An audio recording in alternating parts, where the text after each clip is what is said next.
Ladies and gentlemen, boys and girls, animal attack time is here. That's right, we're talking about Deep Rising on Kill by Kill. Well, greetings and salutations, Internet. It's your old pal, Patrick Hamilton, coming to you once again from the high seas. This is the Kill by Kill podcast, and of course, every April, we transform from your regular slasher or horror movie podcast into an animal attack podcast. And of course, it wouldn't be Kill by Kill unless we come up with the dumbest theme possible. And so we've come up with Aquatic Attack April. That's right, it's all sea-born nasties eating you up every single way, shape, and form. And of course, there's only one person I trust to make sure if I hand her a gun so that she can kill herself before a giant sea creature eats her whole, she'll take one last pot shot at me, the one, the only Gena Redcliffe. How are you doing today, Gena? You know, I usually come up with some sort of wisecrack in reference to what we're going to be talking about, but this movie is so full of constant wisecracking that I just simply can't top it. We were talking ever so briefly before we started recording, and you were saying that this movie had made you kind of wistful for an era gone by, not that it was a great era, but just that it was this era. Right. Well, let's set the stage. This movie was released in 1998, which I was shocked. I thought it was much earlier than that. Not because of the quality. The quality, you know, it's pretty shabby CGI, but it was good for it was, you know, pretty good for the time. Right. Yeah. But for some reason, I thought it was early 90s. But you know, to set the stage for this, Hollywood was basically printing its own money at this point. Sure. Yeah. Like, it was making so much money that, I mean, it's saddening because I don't think we're ever going to go back to that time again. You've got the post Titanic, Twister, Independence Day, this glut of big budget, very special effects heavy movies. And, you know, now every studio is churning them out. Not only churning them out, they're churning out, like, you know, each studio has to have their own version of this kind of movie. Right, yeah. And so you have these sort of, they still feel like a B movie, but with like an A movie budget. Yes. So there's a bit of gloss to it. Right. And so you're running into more than ever where, you know, the characters are written very thinly. The dialogue is very quippy. There's, you know, they can't seem to pick a lane and stay with it as far as what kind of tone they want the movie to be. Is it scary? Is it funny? Is it sad? Is it a horror movie? Is it sci-fi? We don't know. It's all a bit nothing. But I remember, you know, because, you know, this was shortly after my daughter was born. Right. So we weren't going to the movies too often. We did go see Titanic in the theater because that was like, you know, you had to go see that in the theater. But so this was a lot of stuff that we would watch on cable like a year after it came out. Yeah. So this was definitely, I don't recall, I do recall, but mostly just specific scenes. Like who could forget fucking like sea monster chases someone on a jet ski and somehow doesn't catch up with them. Yeah. Jet ski outruns sea creature inside half flooded ship. A sea creature that managed to destroy a massive cruise ship, right, and kill and eat everyone inside of it. Somehow it can't catch up with a Sea-Doo. But yeah, also this is also takes a big page from Godzilla, the 96 version, in which this sea monster is as large or small as it needs to be given whatever's happening in any particular scene at a particular time. It's particularly helpful, I think, that it can send its tentacles out as far as it wants to. Like and the variable size extends to absolutely everyone. You might notice if you watch it that once someone starts to be eaten, they start to shrink in size. They suddenly become an Ant-Man of a sort where they start to shrink inside themselves as they're being eaten by the sea creature. No one could quite determine how big people were or how big these tentacles are at any given time. Yeah, and the tentacles have their own little mouths, and the sea creature, I guess, is sort of melting people down and like a smoothie, and then spitting out their bones. Yeah, because for it doesn't some like reason bones. It can't consume bones. It doesn't like the bones. I don't even know if it can't consume the bones. It prefers not to digest the bones. It wants to slurp the meat off as much as it can. And when it gets down to the bone, like the ribs, it just spits everything out. Is there a little meat left on that bone? Sure. I mean, that one dude, he wasted. That guy had his whole face intact almost. I fucking love that sequence because it's like there's so much of this that is Steven Sommers stealing from other people. And if you don't have your own ideas, steal. And if you're going to steal from the best. And art is getting away with it. And in my mind, this movie is art because it's so fun to just sit back and watch that it's just getting away with it the entire time. Yeah, I mean, I honestly think this is probably the better person gets eaten and then spit back out scene than Anaconda. Well, that really goes into this movie's history, and I absolutely agree with you. But I just want to say, as a bit of background here, that Sommers basically writes this while he's working for Hollywood Pictures, which was like a subdivision of Disney that made adult or movies for older audiences, let's say. And so as a result, it brings you a combination of things. But at the time Hollywood and Disney greenlight this movie, there are no monster movies ahead of it. And it's supposed to land late summer 1997. And then wouldn't you know it, because of a series of insane delays and people saying yes to the movie and then no.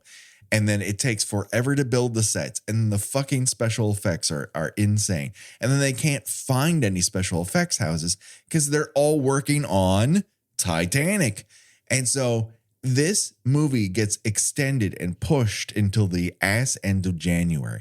And in the meantime, all these movie studios push out monster movies ahead of when this lands. So Anaconda, Mimic, The Relic all come out before this movie eventually comes out. Ooh, when are we doing Mimic? That's a good question. God, Mimic's fucking gruesome, man. Would you consider Mimic an animal attack movie or just a horror movie? I mean, technically, I guess it's an animal attack because it's like a big bug dude. It's like a bug person hybrid. So yeah, I think that would qualify. And of course, I read the book for The Relic before the movie came out, and I was very disappointed in the final product as the result. Yes, yeah, everything I remember about Relic, I'm probably confusing it with Mimic. So I know I've seen both of them, but Mimic definitely stands out more in my mind. Well, The Relic in particular doesn't stand out very much because you can hardly fucking see. Right, yeah, that's the one that's like for some reason it's lit with a flashlight. It's quite bizarre, even though I very much like that director. But so not only do these other monster movies, it's not like The Relic makes a ton of money. Anaconda is a very good, small hit. And Mimic, I think, kind of flounders. But for whatever reason, all of the extra juice this movie had going into theaters gets sucked out of it. And then on top of it, you have Titanic come out, which eats everyone's lunch for 6 fucking months. That movie would consistently make between $25 and $30 million at the box office every single weekend. That's just weekends. And it continued to do that for 6 fucking months. So if you had the choice at that time to watch a luxury cruise liner sink, most audience members were choosing Titanic over Deep Rising. Well, because Titanic had, 25% less wisecracking. Right. Yes. You know, the special effects were arguably much better. Just a skosh, just a little bit. And it had an incredible theme song. I mean, it's got a lot going for it. You're never going to hear me disparage Titanic in any single way, but it just mowed over a lot of movies at the time. And, you know, when Disney ended up saying, like, let's push this to January, you know, that's a quiet spot. We won't have a bunch of competition. They also pretty much figured Titanic was dead. Everyone estimated that Titanic would suck, that it was Cameron's folly and that wouldn't do any business. Does it sound familiar to anyone? Because anyone saying this is James Cameron's folly, generally, with the exception of Biss opening weekend, fucking got their lunch handed to them. And every time people fucking do it. Every time. There, you know, Avatar doesn't have any cultural staying power. We don't talk about Avatar. Blah, blah, blah, blah, blah, blah, blah. It turns out when you offer people something they just don't see every day, as opposed to something they see all the time, they will choose that thing, especially if it's done by a guy who's the vast majority of his movies you watch and you go, oh my God, that's a movie. But yeah, every time something is announced, like, oh boy, here we go again. Yeah, oh boy, here goes big Jim Cameron counting his dollars again. Yeah, the guy's had one misfire. It's like M. Night Shyamalan's the same way. Like his daughter is doing some sort of film project now, and people are like, to get to M. Night, it'll probably suck. It's like people, I'm begging you with my heart and soul, like, please refrain from making the same goddamn jokes and assumptions about filmmakers that you've been making for the past 20 years, because they are actually better than you think. Right. And also, you know, M. Night in particular works at his best at a very low, reasonable dollar amount.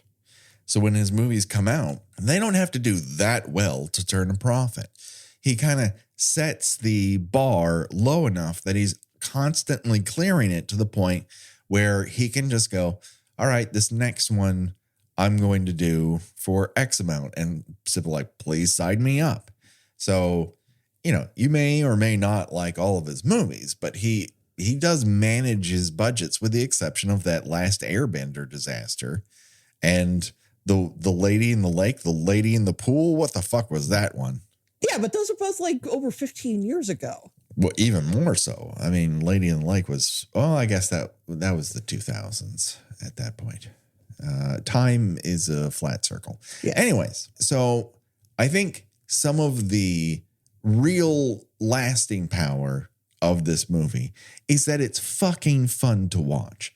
And it did almost nothing at the box office, but it lived forever on cable.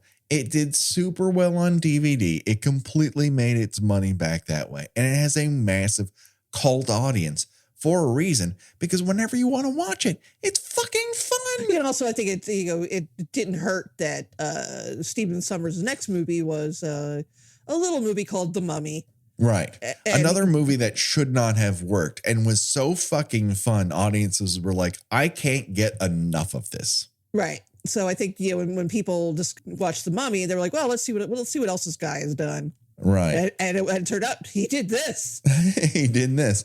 The Mummy also kind of suffers from shitty CGI. It is terrible. Yeah, but I mean, think back to when it came out, though. And people were like, whoa, the sand's looking like a face. It's so heavily copied. And the other thing is, like, Sommers knows how to copy things well. He knows how to steal from the best. Because even the setup of this is absolutely like a half dozen movies. It's like you take the Die Hard of being in an enclosed space. You take an Irwin Allen disaster movie setup. Then you add monsters to it. A little dash of aliens. Right. Absolutely. Even though in Ebert's review of this, he's like, this is a giant alien ripoff. I'm like, we watched two very different versions of Aliens. It's only like Aliens in the sense that, you know, a bunch of people are either attempting to hunt down or being hunted by a big gross monster, and there's a Weasley guy who absolutely unsurprisingly, you know, is selling them out the whole time. Right. So it's absolutely that, but it's definitely got more of the aliens. No, I mean, they're not, you know, it's not laying eggs or anything, and it's not from another planet. Quite the opposite. It's this, you know, undersea creature we have not even discovered yet. But it's also doing something that's terribly gross to you that you do not want to. Yeah, no, absolutely not. There's no enjoyable part to getting eaten by this monster. No, it seems terrible. It seems like a very bad time. I mean, I started to make a list about halfway through. And that's like, this movie is trying to be Die Hard, and frankly, more movies should try, because it's giving you a bunch of characters. And yes, they are thin, but they're giving you characters with actual character traits, at least one or two, so that when they disappear, you're like, oh, that guy's gone. You remember that they're no longer a part of the movie. And you've got the Thing hallway panel gag at one point. You've got a speed elevator drop with sparks. You've got the Blob skeleton hugs. You've got A Nightmare on Elm Street wall bulges. You've got Jurassic Park dino probing. This movie is just liberally taking other movies off the shelf and say, I'll take some of that, take some of that, take some of that, take some of that. And as long as you're laughing and having a good time, you don't really notice unless you're taking notes. Right. I mean, you know that when, you know, this, you know, large group of pirates, I guess they're pirates. As far as like the Finnegan's crew, they're like smugglers. Oh yeah, I met the other West Studies people. Yeah, the word for what they are is blanking out of my head. Mercenaries is what they refer thank to you, them as. mercenaries. Yeah. You're gonna clap your hands in glee when you see how many they start out with. Because like, I'm gonna see a lot of people die in this. They are juicy meat hanging from the vine. Yeah, gonna get plucked by some predator vines. It's like dinner's here. There's like 27 guys in this group. Also, it's a little bit unexpected because I don't know about you, but I didn't remember Treat Williams from like a ton of movies before I saw him in Deep Rising. Oh, I remember him in quite a few things. I mean, I think this might have been his first like kind of straight up action movie. Yeah. He played a lot of cops. Yeah. Well, Dead Heat is a kind of an action horror movie. Well, yeah, that's true. He is a cop, a zombie cop in that. Zombie cop, yes. That is a real thing. He actually one of his best roles for my money is a different kind of horror movie. It's called Smooth Talk. Oh. It is based on a Joyce Carol Oates short story. It's on the Criterion Channel from time to time. It's got a heartbreakingly young Laura Dern in it. Right. And he basically plays a man who like very effectively creeps on her. Oh. And like it's a very, very chilling movie because he's basically just hitting on her and like, you know, and trying to make her like leave his, and she's literally like supposed to be like 15.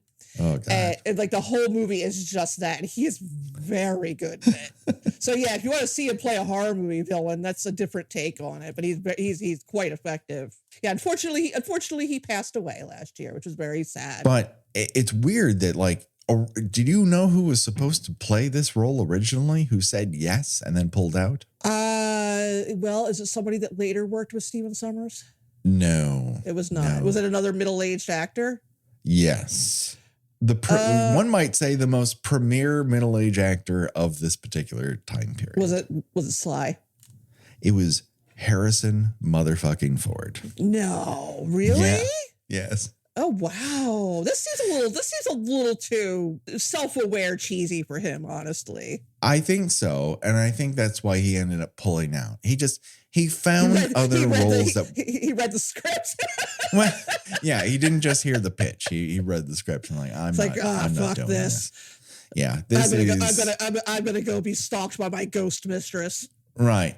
And so Sommers is like, well, if you won't be in my movies, I'll just make my movies with characters who are you played by other people, which is what happens. So the Mummy much. is an Indiana Jones movie without Indiana Jones. Oh yeah, it totally is. So like you've got this fitting guy where, you know, he's where the high seas meet low places. He's the guy you call when you absolutely have to get there by the sea, but you don't want anyone to know about it. And then you've got his crew of Layla, and Pantucci. Oh boy. Pantucci is played by an actor named Kevin J. O'Connor. Yes. Who I guess he and Steven Sommers must be friends in real life, because he shows up in all of his movies. Yes, he does. He's like his Lucky Penny. Virtually pretty much playing the same kind of archetype, the like wisecracking sidekick who screams a lot and seems like, you know, you can't really depend on him, but he comes through at the last minute. I just think it's funny. I when I went to go see There Will Be Blood in the theater, I did it before I even knew about the Leo point.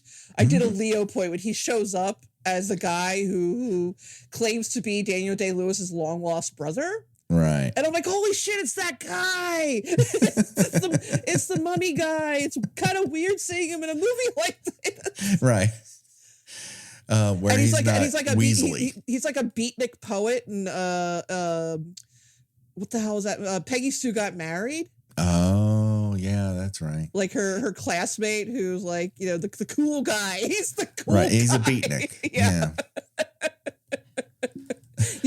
Folks, you've definitely seen this guy in stuff. He has a he's a little kind of Buscemi-esque, but not quite. But there's some elements there. They came from the same laboratory. Right. He's an off model. Yeah. But he works in this one particular lane really, really well, where he plays a lot of untrustworthy individuals. But he's still so wonderfully weaselly that he's allowed to get away with a lot of humor that no one else in the movie can or even attempts. This is a weird dry run for the Mummy, because you kind of have some of the same archetypes showing up here, and he kind of like, well, I'll leave the actors for the most part, with the exception of Kevin J. O'Connor, but I'll take the archetypes and I'll just move them over to the Mummy, and now instead of wet, they're dry. Everything's hot instead of cold and wet. Screaming skeletons and weird creatures that bite you and get under your skin, and you got a bunch of cowboys who start shooting guns instead of thinking, and steal shit they shouldn't, and all that stuff kind of exists here. Yeah, it feels like a dry run, ironically, because it takes place underwater. But for stuff that he wants to try on a bigger scale at some point. Right. It's just I understand completely what Universal, when they saw this movie, they're like, hey man, we all got sunk by Titanic.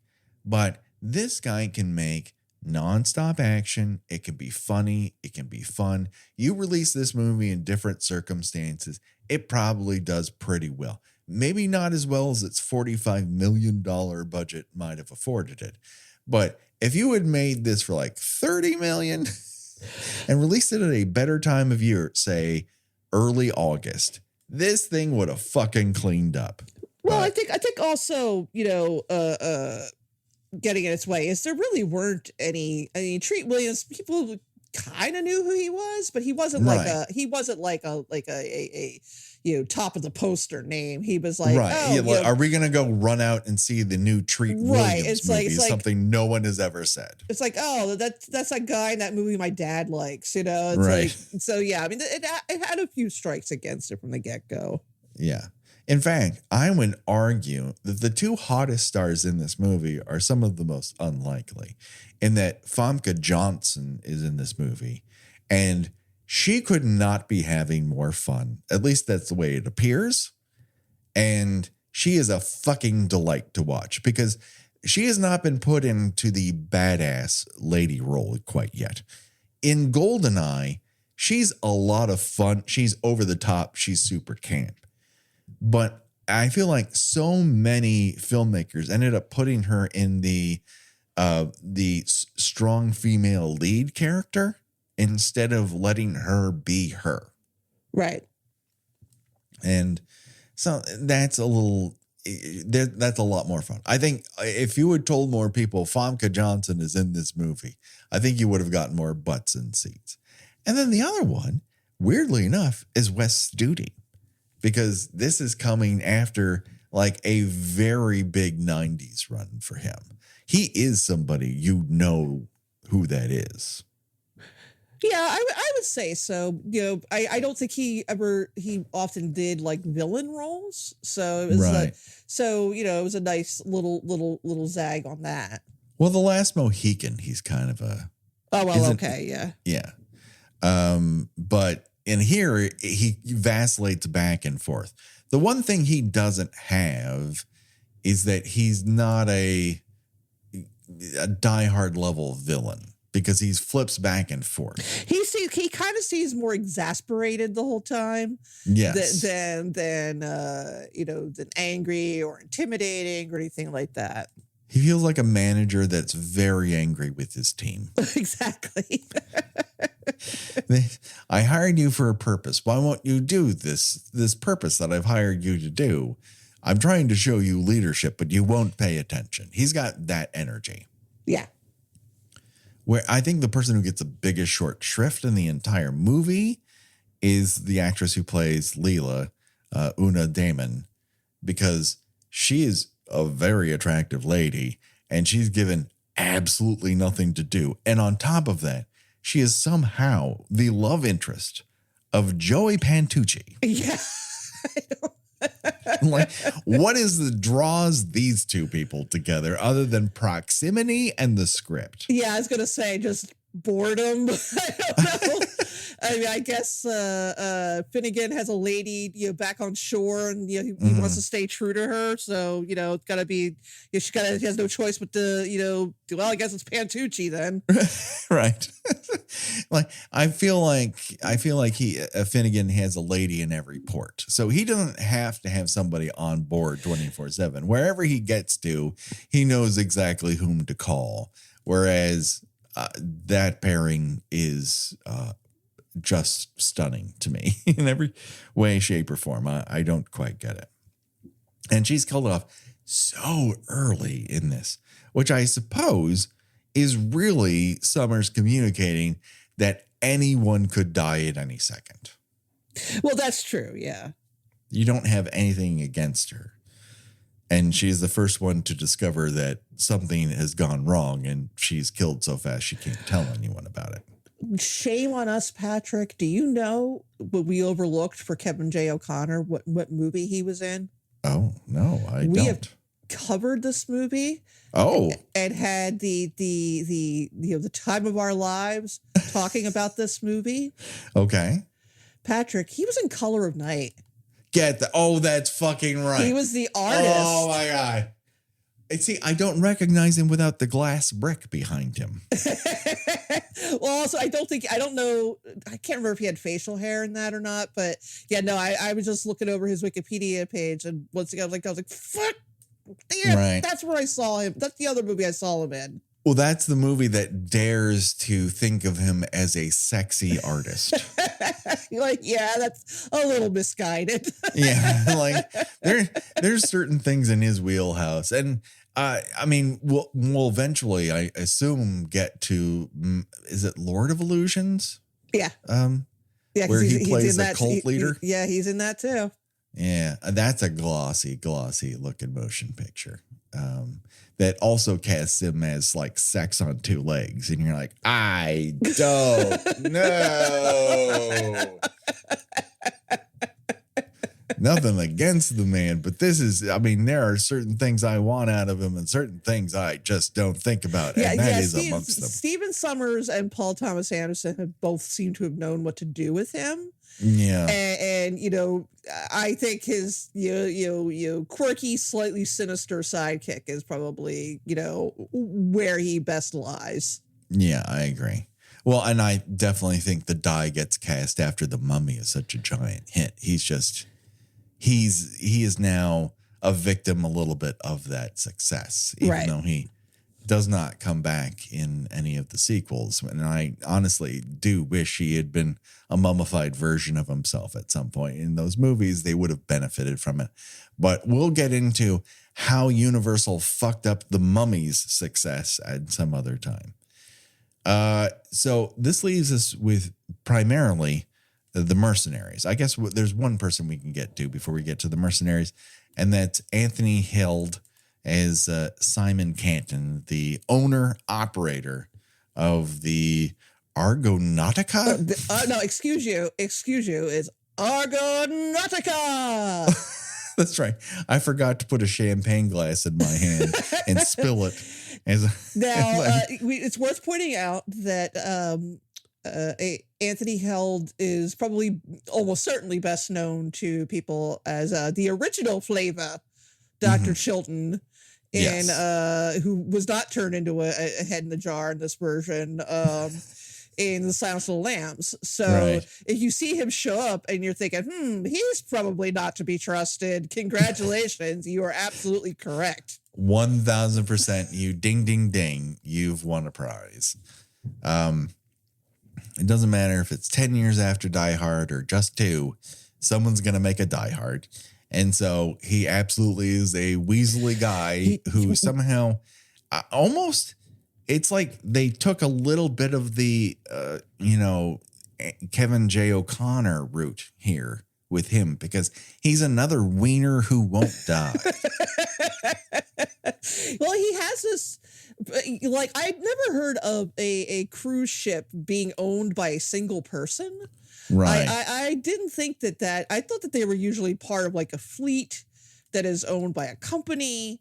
But no, he apparently is the designer, creator, has provided the funding. Yes. And is the single owner of this outrageously enormous cruise ship that he has suddenly and abruptly decided, well, this is not going to make the money I thought it was going to make. So I have to come up with this elaborate plan for it to be sacked by pirates and sunk so I can claim it as an insurance loss. As an insurance loss. And I'm like, I don't know much about insurance, but I don't think that it works in the way that he apparently thinks it's going to work. I don't know if you caught this, Gina, during the course of the movie, but he is not good at business. No. He's ungood at it. And my favorite line of his is when someone's like, what do you mean? Like, there's all these rich people were on board. And he's like, I misjudged the market. And I'm like, oh my God, that guy still exists. I'll tell you that right now. That guy is running Warner Brothers right now. Oh, yeah. Oh boy. Yeah. All it takes is for you to sink a couple movies that no one will ever be able to see. And all you get for it is you lose the company, half of the company's market value. It's great. It's super. It's such a smart strategy. What a super smart guy. Everything's great. Everything's super. It just could not be better. So let's get to our mercenaries then. Why don't we? They're a smaller crew than our Space Marines from Aliens, because we have a tighter ship to run here. But very quickly, we have Mulligan, played by Britt Jason Fleming. He's the kind of guy who licks his fingers before arming a warhead. So sure, ladies. Then you've got Mamuli, played by Cliff Curtis, and he wants to have sex with a woman. Any from woman. Every country. I'm sorry, that was supposed to be one sentence. And then we have Mason, who is angry enough to beat you to death, but cool enough to wear his hat backwards. And then we got a guy named T. Ray Jones, who spends the first opening minutes of his screen venture throwing up constantly. I just wrote next to his name, Australian Nightmare. Then we have Vivo. And all I have written next to him is, Dijon Hounsou is pretty as hell in this movie. Oh my God, Gina. Yeah. He is so fucking gorgeous. Yeah, he is very attractive. Carved out of stone. Carved out of stone. Just the most handsome dude that has ever appeared in front of movies. And I know that he's just been stuck in so many villain roles.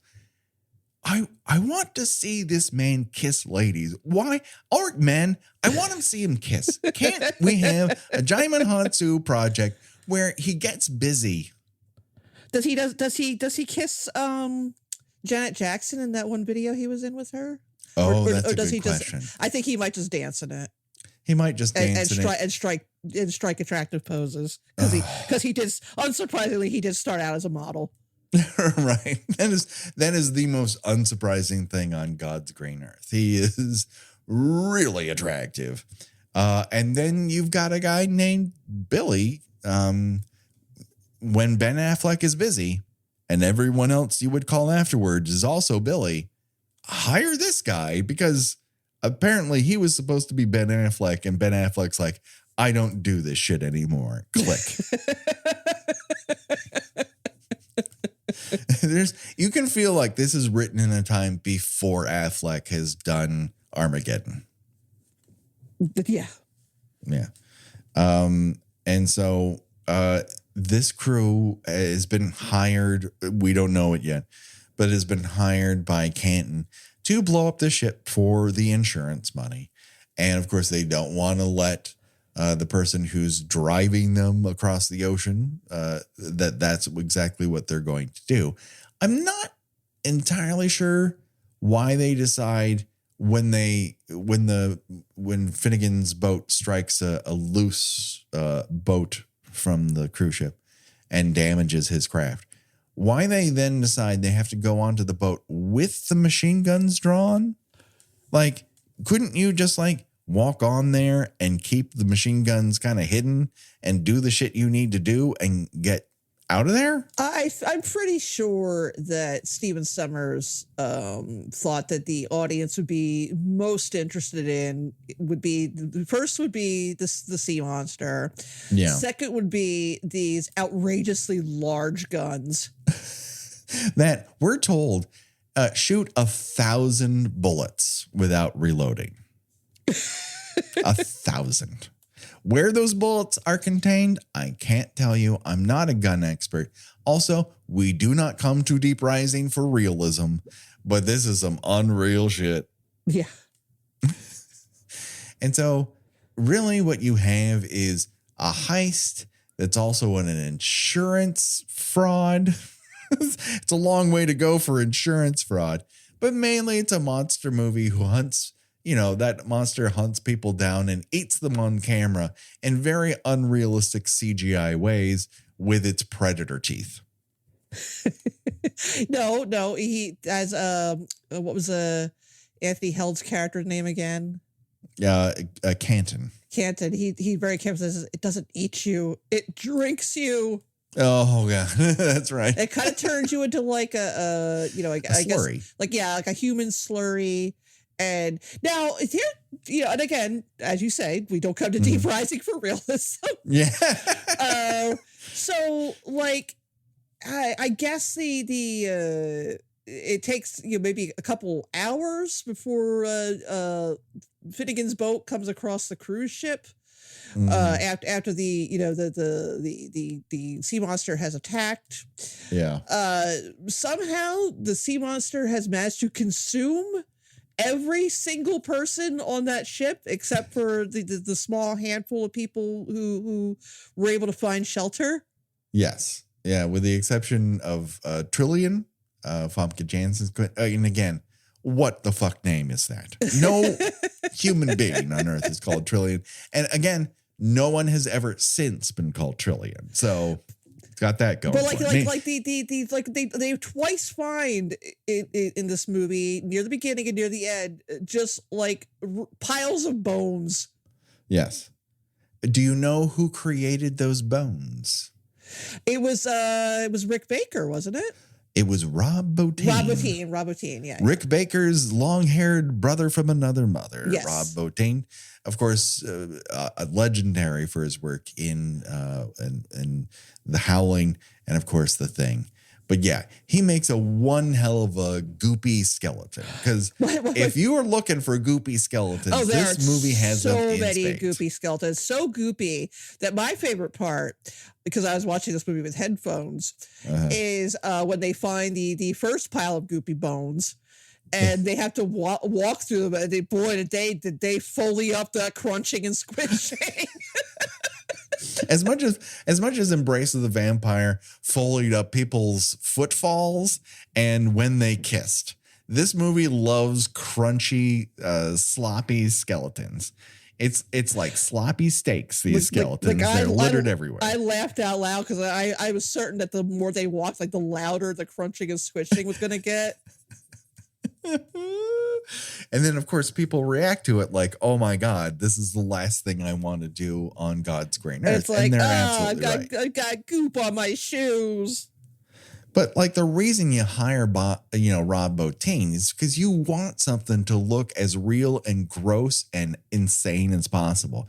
And he always fucking delivers, because when Billy, the Ben Affleck alike, spits out of one of these tentacles because they shoot it, he comes out with his head half caved in, unable to form words. He's still alive somehow. Like, yes, he's like half his face is melted off, and he's just like, ah! Which I'll grant him, that would be how I would feel too. It's like I don't have a witty retort after that. When I, a good eighth of the way into being digested while still alive, that does not sound like a good fucking time. And my God, whatever the series of that is the best the effects ever look in the entire movie. It is the high point for me. Oh yeah, totally. They really put the bucks and the attention to that. Yeah. Whereas, like, as I mentioned before, people become variable sized once grabbed by a tentacle. The tentacles themselves seem to be thinner or bigger depending on what you need. It's one size fits all. You never actually see the monster in its entirety. Like the size of it is more suggested. Yeah. It's mostly just a lot of tentacle work. Yes.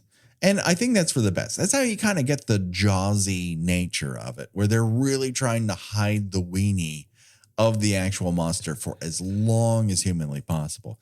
Because once it is, or at least the portion of it we do see, is massively revealed when it bursts up out of the casino set, you kind of like, oh, I don't know. You mean it's just like a screaming skeleton with a bulbous head? That seems like we could have done more there. It doesn't seem as cool as the tentacles. We'll put it that way. Yeah. But what are you going to do? You can't win them all. No one bats 1,000. And it doesn't, stop your enjoyment of the movie in any way, shape, or form. What I find even more difficult to understand is that when you do see it and it grabs Finnegan up and kind of brings it up to its face like, I hate you. It uses tentacles to punch him as if this creature knows what punching is. It's like it suddenly becomes a Popeye cartoon. Right. Yeah. It's like, you're the bane of my existence. A sea creature whose thought processes you could not possibly understand. Let me tell you right up front. First of all, I'm going to beat you, and then I'm going to eat you. That's how much I dislike you. But it also doesn't understand what shotguns fucking are, because he just blows out that fucker's eye. And to me, he's like, get out of here. What do you mean I only have one eye? Do you need eyes? Why does it need eyes? Yeah, it kind of seems like the tentacles doing all the work. Right.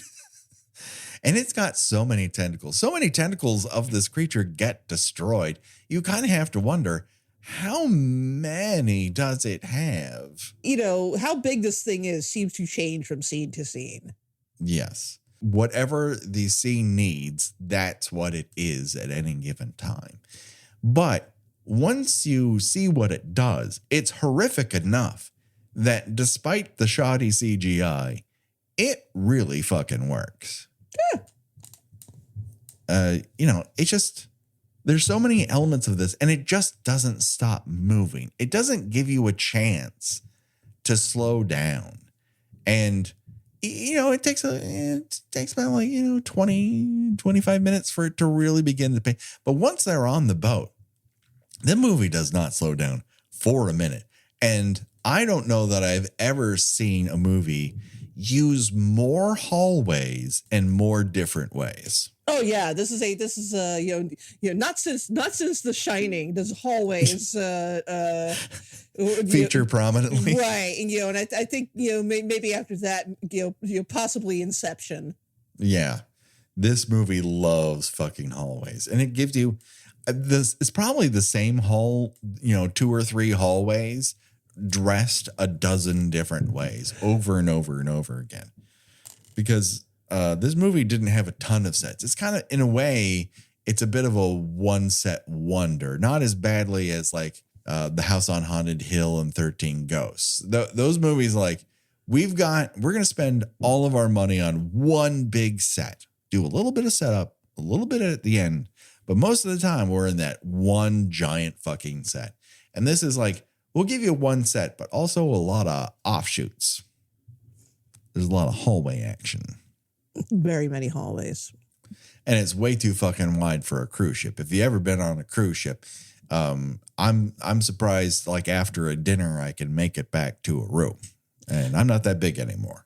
I was a little overwhelmed by all the shit that was happening in the ballroom before the sea monster attacked. Yeah. I'm like, Jesus, I got like Cirque du Soleil going on here. Oh, they are mixing so many cultures, Gina. I mean, obviously, we're given hints that he's taken a lot of money from Chinese sources, because that's a lot of the imagery we've seen. But there's an awful lot of hula dancing and Japanese drumming. It sort of reminded me of remember in the Simpsons, my favorite couch gag is when they start like doing like a kick line.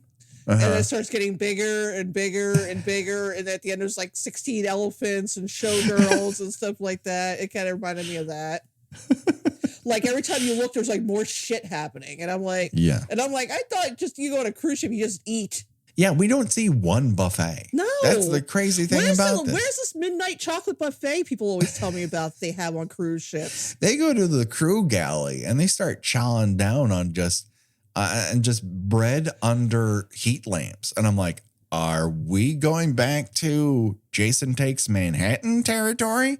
That's the only other place I've seen bread under heat lamps. Also, I did find it odd that so this character Trillian, Famke Janssen's character, she's a thief. Mm-hmm. It's not really, turns out to not really be relevant to the plot. Really doesn't. I guess it just explains why she's on the ship.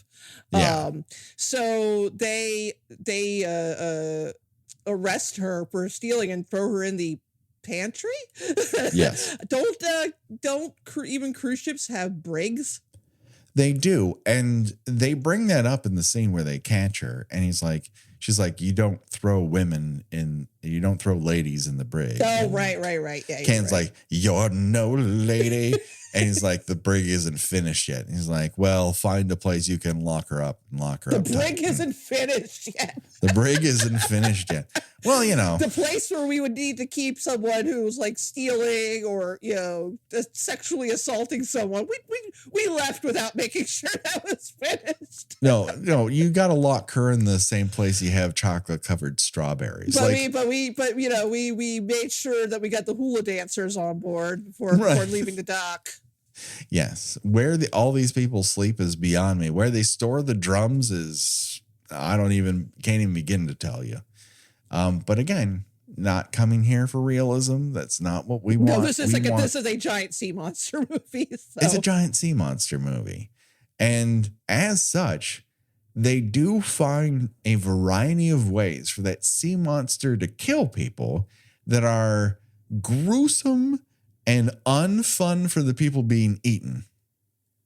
Oh yeah, like I said, it's not even so much that it eats you. That apparently it's a long, horrifying, you agonizing death. Yeah, when you're just getting digested, it's a little bit of the Blob, it's a little bit of Anaconda, obviously. But this is being made and developed. It's being written before Anaconda. Anaconda just beats it to the punch, which I find crazy town. That people are like, you know what movies need is people getting digested slowly. We don't have enough of those anymore. We need more goop. Yeah. Where is our goop? We need to start a real campaign to get goop back in the movies, and not the kind with a rich lady who puts eggs up her hoo-ha. We're talking just gross stuff. I want to see more gross stuff. Yeah, I want more scenes of like people walking around investigating something and and looking down and realizing they're stepping in person. Because that shit's funny. I like that. It's the best. I just wish I had come up with specific names for all the tentacles, but I just didn't have time. Unfortunately, there's Slappy. Yeah. There's Sucky. There's Smiley. There's Tug. There's Swallow Boy. You know, there's a whole bunch of different ones. They all kind of look the same. No one ever worries about shooting too many holes in this boat that it'll sink. They somehow manage to never shoot each other at some point accidentally. Yes, unless it's very intentional. And that sequence in which Wes Studi, we learn, is slowly, for whatever reason, like this monster's like, this one I'm taking my time. Yeah, I'm gonna savor this nugget. Like, how many licks do you give to a Tootsie Roll till you get to the core? It's like Wes Studi is too good. His soft nougaty center. He's just got some sweet meat. I'm telling you, around the bones is good. Like, you just want to slow down and savor him. And I get it. I mean, it missed out on Dijon Hounsou, so you might as well take, a hunk of manly meat like that and really enjoy it. And so this happens after he's pretty much shot Joey in the leg and left him to die. And so when Joey happens upon him again, he discovers that he's slowly being eaten, and evocative of the deleted scene from Alien and the deleted scene from Aliens. And instead of just shooting him outright, Joey hands him the gun and says, never say I didn't give you anything, and walks away. Wes Studi tries to shoot him. He's so pissed off. Then he would rather die the slow way than to take himself out. He just needs to shoot Pantucci one more time. Didn't Pantucci, it almost misses, it almost hits him, but he's like, he's like a cockroach. He cannot be killed. He cannot die. And then Canton can't die. And he goes on this massive chase where he's shooting flares off at Trillian while she grabs the keys to a Sea-Doo. And you see Anthony Held try to reload a half shotgun with these flares. His fumbling around looks 100% authentic. Yeah, it looks authentic. Like, yes, he is a threat, but your chances of surviving his onslaught of flares are pretty good. I just like how like a cartoon, like he stops and she's like, you coming? He's like, oh yeah, I'll be there in a minute, and does almost like a wide like cartoon step into like another hallway, Yeah. like they'll never see me doing this. His hands go 90 degrees and he starts take high stepping it. Yeah, doo-doo. Exactly. Do, do, do, do, do. Be very quiet. I'm trying to hunt a wave to get off of this ship. Oh man, what a motion picture. It is a fun fucking you're honestly selling me that a lot of the stuff was intentional now. Like I watched it yesterday and a lot of it came back to me like, oh yeah, I remember this part and this part and this part. And I was like, that was fun, but it's also dumb as a box of rocks. But you're selling me on the possibility that a lot of this was very intentional. I think Sommers has a very specific style and he has a broad sense of humor. And here, and The Mummy in particular, it really seems to work. Like his stuff before this movie, Disney kind of used him as the guy who would revive a franchise. Because he had done the Tom and Huck movie, and he had done a TV version of Oliver Twist for them, and then he'd done a live action version of The Jungle Book, which I remember seeing and liking okay. Like it's fun. But there, when you're using animals, your sense of humor can't necessarily be subtle, you know? Right.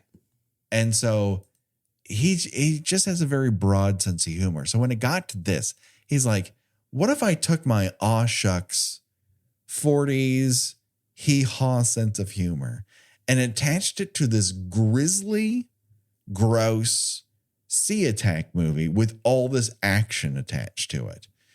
And it just works. Like, this is what he's going for. Could the special effects use another pass? Yes. And then add 10 more passes to it. But he didn't have the time, and he certainly didn't have the money. And it was all for naught because it was a sacrificial lamb at the box office. But you can really see the DNA of The Mummy here, where Universal's like, when we have the right project, and this is the right guy to do it. We need to budget this reasonably and see if we can't make this come alive. And his second swing at the bat at doing this exact thing is fucking huge in a year where there were so many huge things that came out. Right. I mean, if you were a child in the late 90s, I can't emphasize enough how crazy, like, just the film. I mean, there was like, it's just crazy. Like how, like, you know, from like 96 to 99 was just like a money making machine. Well, because they knew that even if something didn't quite catch fire at the box office, it's great when it does. But if it doesn't, there were all these secondary and third markets that the film could go to and still make money. Like, Disney knew this is going to end up on TBS and TNT and USA and movie channels. And then you add that the VHS market is still going and DVD is about to explode, where movie ownership becomes a real thing, where people are like, I would spend $20 to watch that movie over and over again whenever I want. And that becomes like, this movie made money. It just didn't make money right away. Right. And then they decided, let's technology ourselves into not making money anymore. It's an interesting way to do business. It really, really is. And all these things where you could take chances on something like this. Like, no, we got to spend $250 million on it. And if it doesn't make $1 billion, we might have to sell some people and extra props and property. We might have to get rid of our IT department. I'm not sure if we have one, but they probably got to go. We got to put some beloved cartoons into a vault, never to be seen by human eyes again. We got to make things disappear for tax purposes. And then you were at a technology point where not only does it make somehow fiscal sense to do this, which feels like a no compete clause problem, but you also have them embracing shit like AI, which is just stealing your shit, repackaging it, and giving it back to you in a worse form. Yeah. And that, I don't know who's going to do it, but someone has to start suing these places where you have to choose. You can either have AI or you can have copyright, because I don't believe you can have both. Well, the problem is that, I think a lot of people, people in our industry, you're a professional writer, I am attempting to be, are kind of relying upon, the consumer will know the difference.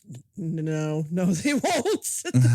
I unfortunately, it appears that a lot of people don't actually know right away how to recognize, if something is AI written, and it's very sad and disheartening. Well, I think because a lot of these tech companies have really gone out of their way to make the internet shittier and shittier and shittier of an experience.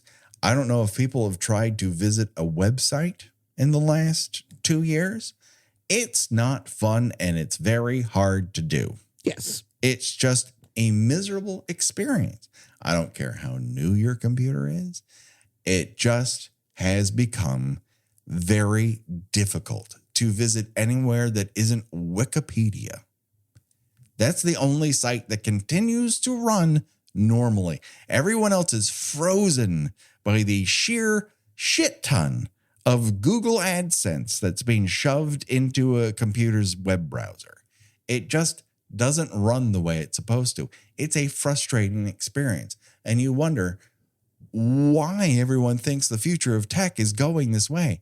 It's not, this isn't good. I don't enjoy it. There's no fun to be had. The internet was supposed to be where we all met and had fun ideas. And now that's getting fucked 5 ways from Sunday. Yep. And, someone put out an article a couple weeks ago that was like, find our show wherever you get your podcasts. And that's very rote. God knows how many times we've said it on this show, but it's still one of the few things in the world you can say.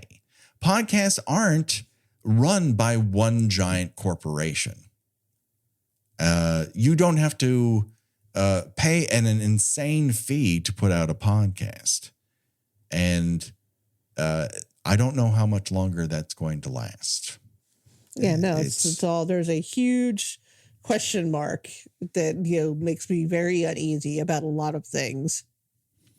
Yeah, if we go away, it's not because we don't want to do it anymore. Yeah. It's because it's just become untenable, and it has nothing to do with what we do. We're a pretty popular podcast in a lot of places around the world. We're in the top 1% of shows. We don't make many dimes outside of Patreon, and we're thankful for everyone who spends their dimes there. But it's pennies compared to some shows. And at a certain point, I don't know, man.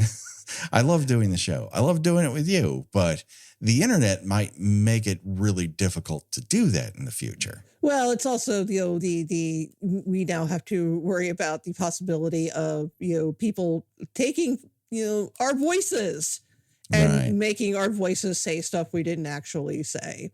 Yeah. And scraping our content and making more out of it.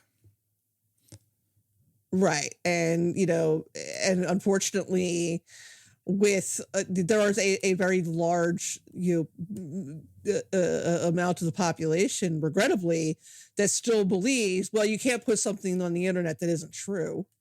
Right. So yeah. I'm not particularly looking forward to a point where something I would never say or write is attributed to me and people instantly believe that it must be true. Right. Yeah. If we're going to get canceled, it's because we have crazy opinions. Exactly. Because we're crazy opinions that come out of our own weird brains. Right. And because we're thirsting over like people like Dijon Hounsou and right. who are we thirsting over Bruce Greenwood, people like that. Yeah. People being gross little perverts. Get these weirdos out of here, people say. Nobody says that.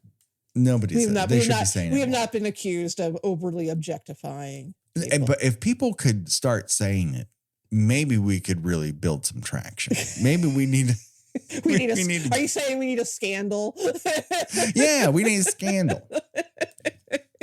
These two people can't stop drooling over Dijon Hounsou. They need to be stopped. Exactly. You need to tune in for yourself and hear it. So that brings us, of course, to the main course of this particular Gobble Fest, and that's Choose Your Own Deathventure. That's where you decide of the many, many, many deaths in this motion picture. If you were forced to die in one of those ways, which one would you choose and why? Right off the bat, we have die by sea creature times thousands. I was going to say 2 hours later, Yeah, it's not so many bites. It's the swallowing. It's the slow digestion. Yeah, it's digestion. It's probably squished a little bit. Yeah. Well, you're losing so much flesh and muscle that you're already thinning out, as it were. Yeah. And then beyond that, you could get folded in half before you're eaten. You got that going for you. Or you could just take an axe to the forehead. Or you could take a compound fracture to the leg, then ride in a speedboat with a torpedo attached to it that blows up when it rams into an entire luxury cruise liner and blow up. So Gina, I choose you. When you put it that way, that just sounds like the most metal way to go out. Well, yeah, winning the metal contest here, that is the most metal.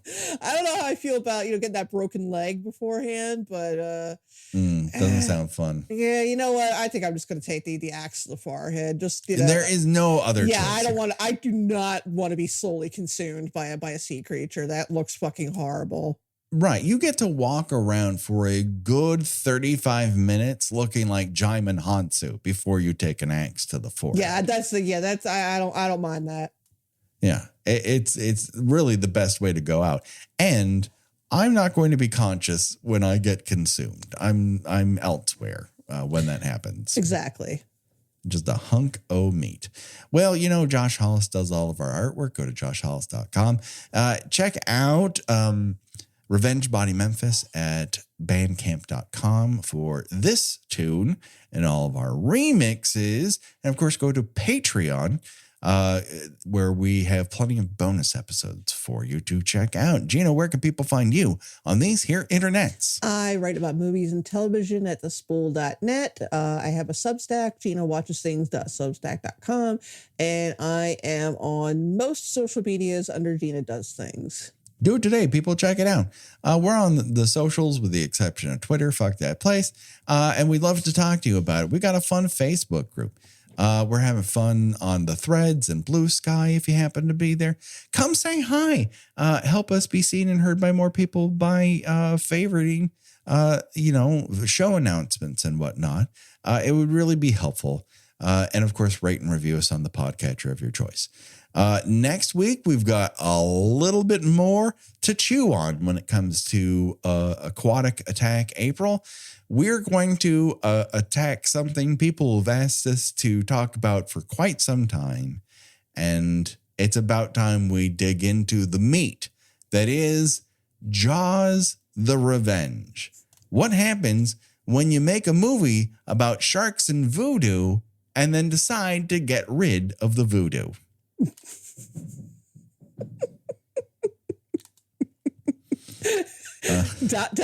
Question mark. I mean,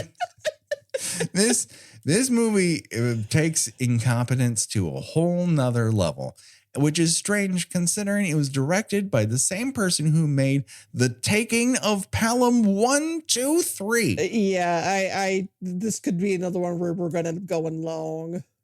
Yeah, probably. It's just, and it's going to be detail rich is the other thing. It's just where this is slap happy and dumb. That is dumb done wrong. Oh yeah. If you, I will tell you in advance, folks, that if you love movies in which characters have flashbacks to events they weren't present for, this is chock full of them. It is incomprehensible. There are multiple characters that happens to. I think the shark at one point has a dream. Has a flashback. The shark has a flashback. I think the shark definitely hunts down specific people no matter where they are, which is semi-explainable with the idea that it's a voodoo curse. But when that's taken out of the movie entirely, it then becomes a great mystery. I was going to say the shark's just Charles Bronson. And you're like, but hold on, I haven't watched Jaws 3D yet. Don't bother. You don't even have to watch Jaws 2 or 1, really. No, it has shit all to do with it. It is the first movie where everyone's still trying to make Jaws 2, even though another sequel exists. There's like, settle down, Terminator franchise. We're going to continue to try to make Jaws 2 no matter what, because none of these movies connect to one another at all. But that just about does it for myself and for Gina. Bye-bye, everybody. Bye.